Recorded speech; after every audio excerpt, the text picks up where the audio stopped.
Hello friends, ഇന്ന് നമ്മുടെ Vietnam super എയറിൽ ഒരു ചക്ക വിളഞ്ഞിട്ടുണ്ട്. അത് പറിക്കാൻ ഇറങ്ങിയതാണ്. ചക്ക നന്നായി വിളഞ്ഞോന്നറിയാൻ വേണ്ടി അതിൻ്റെ ഞെടുപ്പിൽ ചെറിയൊരു പോറൽ വീഴ്ചാൽ മതി. ധാരാളം അരക്കും വെള്ളവും കൂടി വന്നാൽ അത് വിളഞ്ഞതാണ്.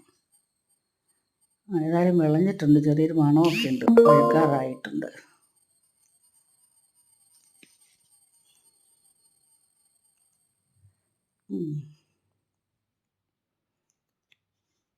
ഏതായാലും വന്നതല്ലേ, ഇവിടെ എല്ലാം ഒന്ന് നമുക്ക് നടന്നൊന്ന് കണ്ടിട്ട് പോയേക്കാം. ഇവിടെ കുറച്ച് ചെടികളൊക്കെ ഉണ്ട് പഴങ്ങൾ ഉണ്ടാക്കാനൊക്കെ ഉള്ളത്.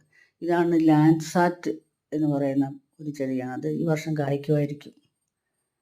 പിന്നെ നമ്മളിവിടെ ഗംഗാബോണ്ടം, ഒരു ഓറഞ്ച് ഇതൊക്കെ നട്ടിട്ടുണ്ട്. ഇത് ഇപ്പോൾ നമ്മൾ ചക്ക പറിച്ച വിയറ്റ്നാം വേളിയാണ്. ഇതിൽ മണ്ടലൊക്കെ വീണ്ടും കുറേ ചെറുതുണ്ടായി വരുന്നുണ്ട്. ഇതൊരു ഓറഞ്ചാണ്. നന്നായിട്ട് ഇഷ്ടംപോലെ പൂവിട്ടുണ്ടാകുന്നുണ്ട്. പക്ഷേ വലിപ്പം വയ്ക്കില്ല, വളരെ ഹാർഡ്. ഇതുപോലെ ചെറുതായിരിക്കുമ്പോഴേ അങ്ങ് ചിലപ്പോൾ പൊഴിഞ്ഞു വീഴുന്ന ചുവന്ന ഓറഞ്ച് നിറത്തിലായിട്ട്.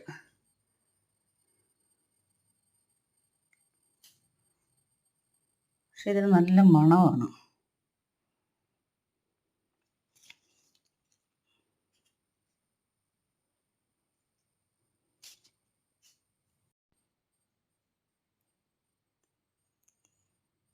ഈ തെങ്ങുകൾ ഗംഗാബോണ്ടം ആണ്. അതും എല്ലാം ചൊട്ടയിട്ട് തുടങ്ങിയിട്ടുണ്ട്. അത് താഴേക്ക് വെച്ചിരിക്കുന്ന ഇത് ഇവിടെ ഒരെണ്ണമുള്ളൂ. ബാക്കി താഴേക്കുള്ള പറമ്പിലൊക്കെ നട്ട് വെച്ചിരിക്കുന്ന എല്ലാം തന്നെ ചൊട്ടയിട്ടിട്ടുണ്ട്.